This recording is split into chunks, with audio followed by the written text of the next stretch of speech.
How are you doing then, guys? Hope you're all doing very well. Welcome to another video here on our channel. I'm the FIFA Analyst, and today I'm bringing you my 4-2-2 custom tactics and formation video. I've been taking on a lot of feedback from yourselves with regards to how we do these custom tactics and formations video, kind of going straight into it and letting you know exactly what I'm running and then looking at the gameplay and how you guys can implement this tactic into your game should you wish to. If you enjoyed the video, please do give it a big thumbs up. You can subscribe to the channel. We do upload twice a day at 8 AM and 8 PM.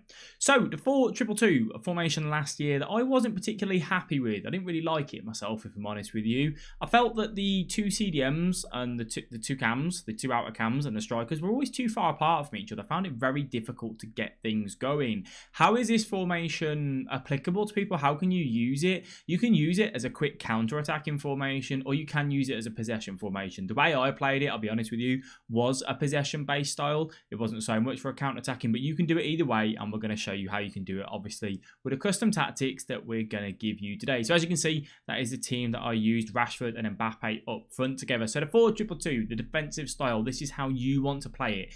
For myself, I've been using a lot of balance this year and press on heavy touch. I decided to go with press on possession loss here, though. I wanted to use it as a high depth and get the ball back off the opponent and me dictate the gameplay. So you can just see where the defensive line is here as the opponent comes through. I've got my two CDMs sat there. They're going to sweep up any passes, trying to go through to the opponent's cam strikers, depending on what formation that they're going for.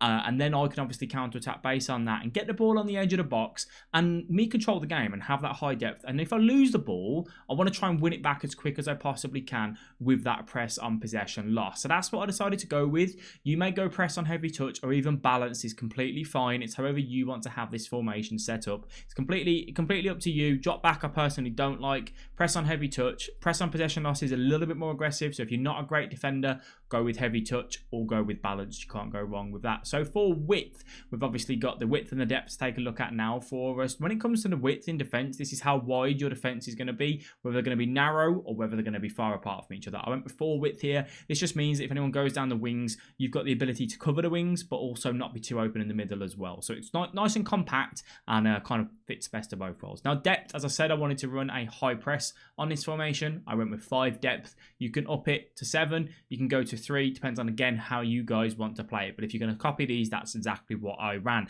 Now, offensive style. If you're going counter-attack, go fast build-up, go long ball, either one of them. If you want it to be a possession-based style, go possession or go balance. For the majority of people, possession won't be very good for the simple fact of it's quite hard to create chances in possession, so you may want to try balanced. If you feel like you're struggling to create goals in this formation or you haven't got people showing for you, you may want to increase the players in box to get the CMs involved more. I went with 5 width and 5 players in box. Now, the player instructions. I went for comes for crosses and sweeper keeper on my goalkeeper. That's one thing that I've been running recently, which makes it a little bit more easy. Now, the key thing about this formation, I ran balanced fullbacks, completely balanced. I didn't change a single thing on the fullbacks, and they offered so much for me.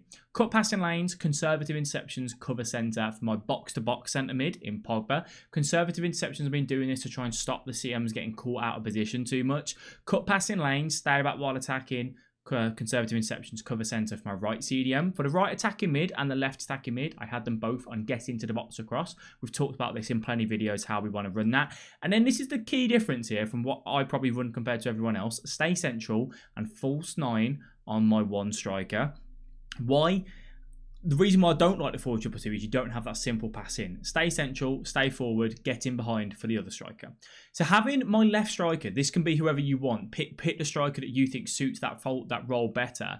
Having that false 9 there just meant that when I was coming out and I was in the midfield, instead of always having to go out to the right attacking mid, left attacking mid, which is what you will do the majority of the time, occasionally that striker just slots into the gap in between the CDMs and kind of the centre backs and just shows a little bit more for you. So he drops back a little bit, and just having that as an option made it so much easier for me to create those chances and to get the goals like that. So I'd highly recommend giving that a go. However, again, if you're after a quick counter-attacking formation, you may want to put both the strikers on stay forward. Completely up to you in there. You guys make the decision however you wish to. So now we're going to go ahead and jump into the gameplay and just highlight a few things for you so you can see exactly how we are running it. A lovely little double tap pass there from Alex Telles and a lovely finish from Rashford, who, by the way, if you haven't used yet, I would highly recommend. So defensively, as we talked about at the start of the video, you can just see this is exactly where we want the team to be. You can see where they all are. They're all nice and compact in that forward width that we are running as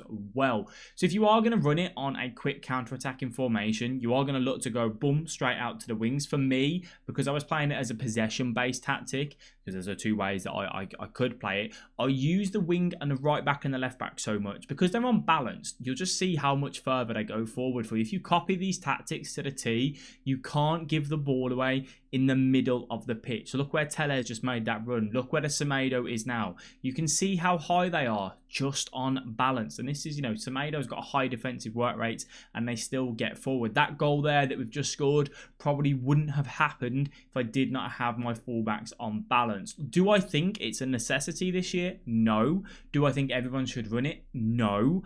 Do I think it's risky? Absolutely yes. You are going to see yourself be open when you get counted on, right? So who would I recommend you to use balanced fullbacks? I would recommend it if you feel confident enough in your right stick switching and you feel confident enough in your defending and with the defenders that you've got. If you're running quite slow defenders, you probably don't want to be running it. It's in the two centre backs because if you do get caught out, they are going to be in trouble. But if you feel confident enough and you've got the defenders to do so, you can, you know, run those balanced fullbacks. I do find as well, when getting caught on the counter in this particular formation, using those two CMs to drag back yourself, come and get back and help them contribute towards the defensive duties, you'll do very, very well with it. But you can just see there, to get into the box for cross, Dembele showing for you. If you didn't have that get into the box for cross and you didn't have 5 players in box, they might not have been there. You might have been further out, which meant that that would not have been an option for us. As Mbappe, he comes in with an absolute insane chip. The chips this year are phenomenal. I don't really understand how they're so good.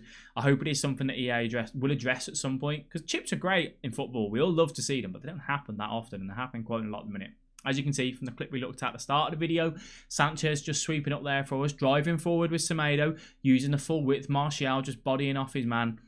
And then this is where you can just obviously force your way into the box. Lovely little ball rolls. Mbappe lays that off to Dembele and slots that into the back of the net. And that is the get into the box across option there for you. So it's a good formation, one that I've enjoyed using. I played a fair few games in Division 1 rivals with it and enjoyed using it. I have used it so far throughout this year in and out.